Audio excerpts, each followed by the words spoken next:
পকেটে খুব বেশি টাকা নেই, কিন্তু মন পড়ে আছে গুলশান 2-এর চত্বরে।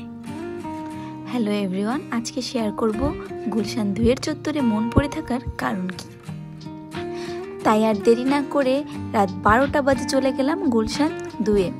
গুলশান 2 নাকি আসলে এটা পুরান ঢাকা বোঝা বড় দায়, কারণ এটা হুবহু পুরান ঢাকার ভাইবস দেয়। শুরুতেই এখানে এন্ট্রি নিয়ে দেখতে পেলাম গাড়িতে করে চিপস মাখা বিক্রি করছে। এটা অনেক ভাইরাল, তবে আমার খুব একটা বেশি ভালো লাগেনি। বেসিক্যালি আমরা এই জায়গাটাতে যাই কাবাব খেতে।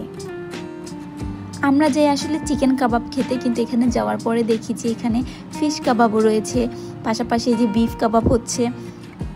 প্রচুর ভিড়ের মাঝখানে একটুখানি জায়গা করে নিয়ে নিলাম এক প্লেট। এটার দাম ছিল মাত্র 170 টাকা। খেতে বেশ মজা এবং ফ্রেশ ছিল।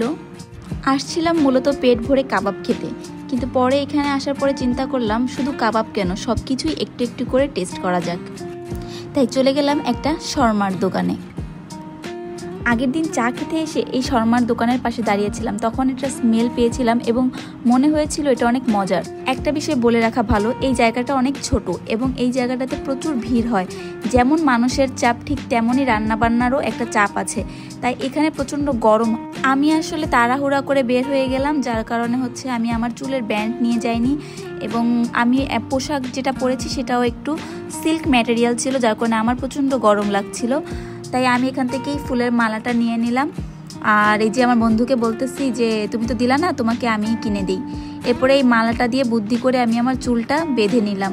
আমি সাজেস্ট করব সবাইকে এখানে হচ্ছে একটু সুতি বা হালকা কাপড় পরে যাওয়ার জন্য।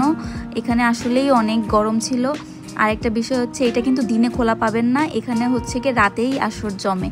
আর এই যে আমাদের শর্মা চলে আসছে, এটা আসলে এতটা ভালো লাগেনি। এরপরে আমরা হচ্ছে কি জুস নিতে আসি, কিন্তু জুসও নিতে পারি নাই, কারণ এখানে প্রচণ্ড জুসের দাম।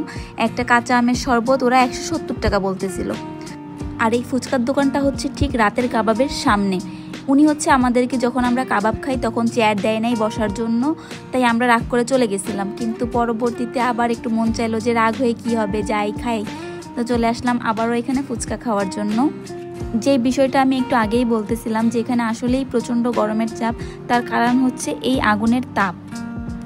যেমন মানুষের চাপ রয়েছে, ঠিক তেমন আগুনেরও চাপ রয়েছে। আর এই যে সামনে যে মানুষটা বসে আছে, এনাকে আমি একটু আগে বন্ধু বললাম। কেন বললাম? কারণ এবারের আমাদের মিড টার্ম এক্সাম চলতেছে, এবং এই এক্সামে বন্ধু হিসেবে আমি তাকে সম্পূর্ণ রকমের সাহায্য সহযোগিতা করছি। তো এই গল্প করতে করতে আমাদের ফুচকা চলে আসলো। ফুচকাটা আসলেই অনেক মজাদার ছিল। এইখানে টকটা দেখলেই বোঝা যাচ্ছে যে এটা আসলে কতটা ডিপ, মানে গাঢ় ছিল। আর আমার কাছে গাঢ় টকগুলা বেশ ভালোই লাগে।